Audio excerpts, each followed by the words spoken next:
What's up guys? Today I'm going to show you all the camera gear I take on my motorcycle trips. I'll put links down in the description for all these products in case any of you guys are interested in any of it. This video is going to be a little bit different because I'm filming most of it on my phone so I can show you the camera gear. So the phone I'm using is a Samsung Galaxy Note 8. So far it's been a rock solid phone. I've had it 2 years, but it's got another 2 years in it. Just remember, the best camera you can use is the one you have with you.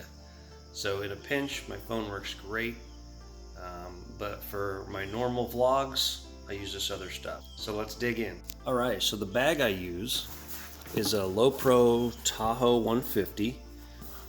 It's pretty small, and it fits great in the trunk of the Ultra. That's why I got it. I needed something small. You probably could smash it down and get it in a saddlebag, but it'd be tight, and you probably wouldn't be able to put as much stuff as I have in it. So let's see what's in it. I'll go through the main stuff first, and then I'll show you the accessories afterwards.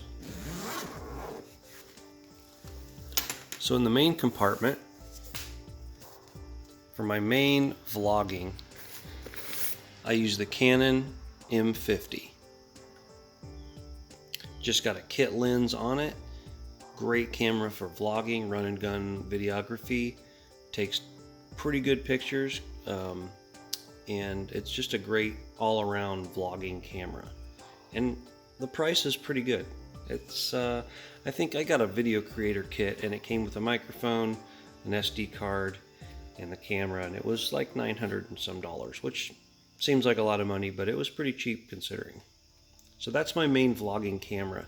Most of my videos, 95% of my videos, are shot on this. What else is in the bag is I have 2 GoPros. I've got a Hero 7 Black and also a Hero 5. The Black is usually on a selfie stick, and that's my main GoPro camera when I'm shooting GoPro action footage. I'll use the 5 when I want to put something on the front of the bike or get some random shots. I'll clip something onto my highway bar or something like that. So camera wise, that's pretty much it for cameras. For what I do, I don't really need anything other than this, and it works out great. It's compact, fits in the bike, doesn't take up a lot of room, so I still have room for all my clothes and stuff. So now that I've shown you the cameras I use, I'll show you the accessories I use for the cameras to get good shots and good audio. So my 2 main accessories for the Canon, I have a Rode Video Mic Go that mounts on top of the camera, and that's good for, I put the dead cat on it, and it's decent in the wind, but it's not the greatest. If I did it again, I'd probably get a different mic. Indoor sound is good. Outdoor sound is decent, but if it's a little breezy, even with the dead cat, you get a little wind noise. The other mic I use is a Purple Panda. I know a lot of motovloggers use this mic. The dead cat on here is really good. I actually did a test between these 2 microphones on a windy day. It gets pretty windy in Nebraska, and this mic sounds way better than the Rode. So I use that when we're outside, especially when I'm doing videos like this one where I'm vlogging to the camera and I'm facing away. With the shotgun mic, if you're facing away from you, you're not getting the best audio. So with the lapel mic, you know, you just clip it onto your chest, and no matter which way you're facing the camera, you get good audio. In this other compartment, I have a Joby tripod that I set the camera on. So here's my basic setup. I have the tripod set so I can face myself and get the lens far enough away where you're not zoomed in on me really bad. Nobody wants to see this face up close. And then of course I got the lapel mic on. And I'm actually going to switch over to this now so I can get off of using my phone. Microphone test, bitch! Alright, now that we're switched over to the Canon, I'll show you what's left in the bag. I got my lapel mic on. I'm kind of anxious to see how it compares to audio on my phone because I've never put the two side by side before, so we'll see. So here's all the accessories I use for the Canon and for the GoPros, in no particular order. Okay, so in this pocket I have batteries, spare batteries, and a Wasabi charger for the Canon. This was a pretty inexpensive charger.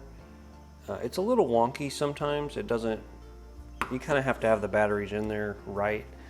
So charging it on the bike is a little sketchy. Sometimes it works, sometimes it doesn't, depending on how many bumps I'm hitting, but it works. I also have a Wasabi power charger for my GoPro batteries, and I keep the batteries in the charger just to keep them from flopping around loosely. And I also have 2 extra spare batteries for the GoPro in there as well. These are the Wasabi batteries, and they don't work the greatest. They occasionally misreport how much juice is in them. There's some firmware in the GoPros that talk to the battery. They work in a pinch. In this back compartment are all my charging cables for these chargers and the GoPro and the Canon and my phone. All kind of in one convenient spot, I guess. Then I have the USB on-the-go adapter that came with my phone, and then this is an SD card reader that you can put an SD card or a micro SD card in, and then it plugs into this adapter and it goes directly into the phone. I'll show you how that looks. So that's what that looks like plugged into the phone. You can use an app on your phone to just read stuff right off the card. So you can back up files from your GoPro or your Canon, whatever camera you're using, onto your phone, and then you have a backup. I also have another backup solution on top of that that we'll get to in a little bit. This is an ND filter for the Canon. See if I can get it open with one hand. I don't use this one a lot. It's a very inexpensive one, and it kind of messes with my autofocus. If you look at my car show video, my car and bike show highway creeper video, I use this on that video. It's not the sharpest quality, and I'm saving up for the Peter McKinnon Polar Pro one, but it's $250. But if you don't know what an ND filter is, it's basically sunglasses for your camera. So you can run your shutter speed the correct speed so you don't get too much light in the camera. It'll blow it out. If you try to run a low shutter speed in bright daylight, you're just going to have a white screen. In this compartment, there's not a lot of room, but I keep all my GoPro accessories in here. Well, most of them. I have the arm for the clamp. I have my GoPro adapter, the infamous adapter. Some extra tethers. If I put the GoPro on the bike, I tether it because I'm super cheap and I don't want to lose a GoPro. I have the clamp, obviously. In this bag, I have all just the little GoPro screws that connect the GoPro to the mounts.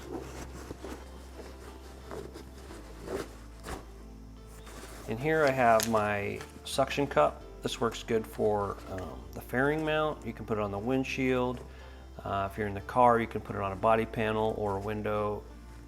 Works really good. I've seen these on pretty fast race cars and they hold up. They don't blow off.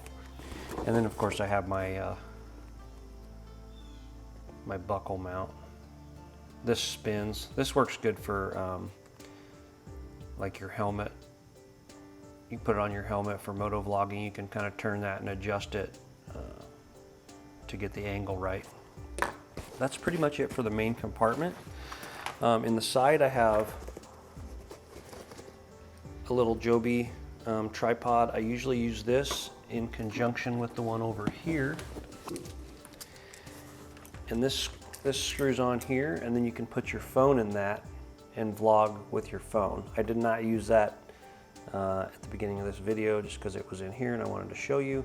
But if I'm vlogging on my phone, I'll use this. It helps get the camera away from you a little bit and show a little more of your surroundings. Gets a little bit better shot.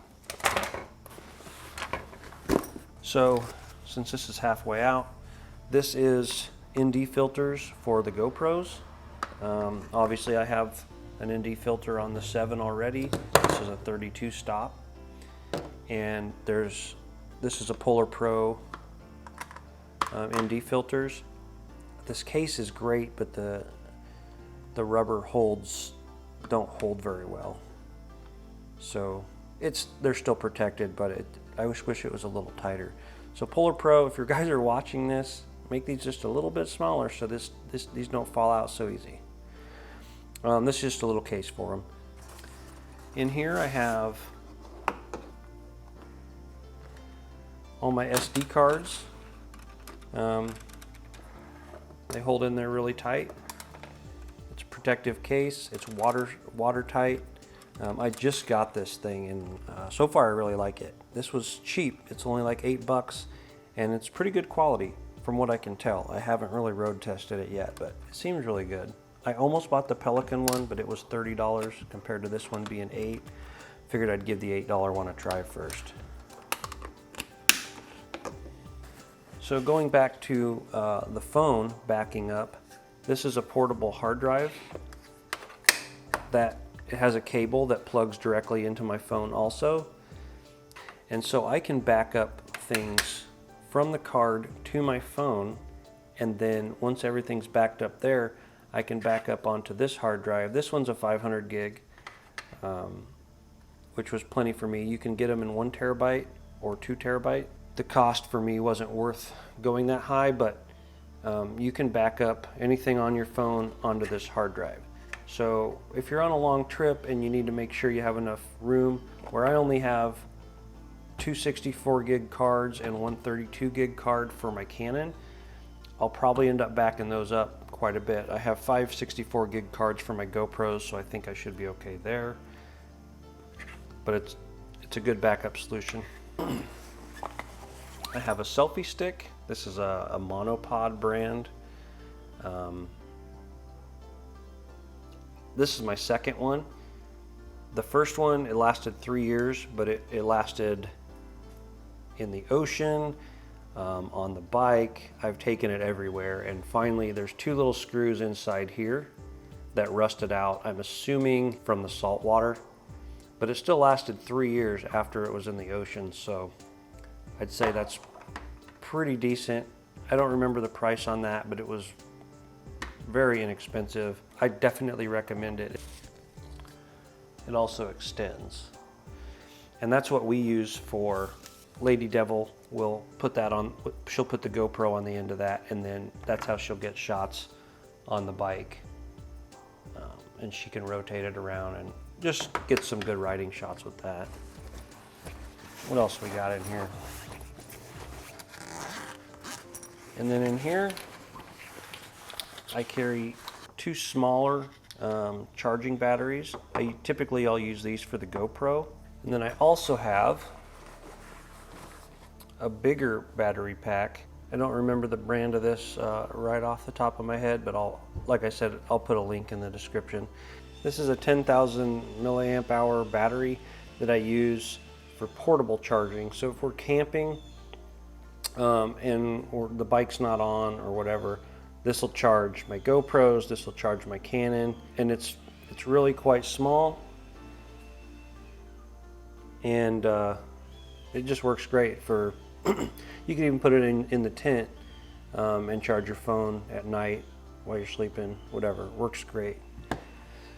And that is pretty much all I take with me on motorcycle trips. I try to take enough to where I have options, but not so much that I don't have room for anything else. Hopefully you got some use out of this video. If you have any questions, throw them down in the comments. I'll try to answer them. Like I said before, if you're interested in any of these products, I'll put the links down in the description. I'll have some travel videos coming up real soon on the channel, so make sure you come back to check those out, and I'll see you guys next week.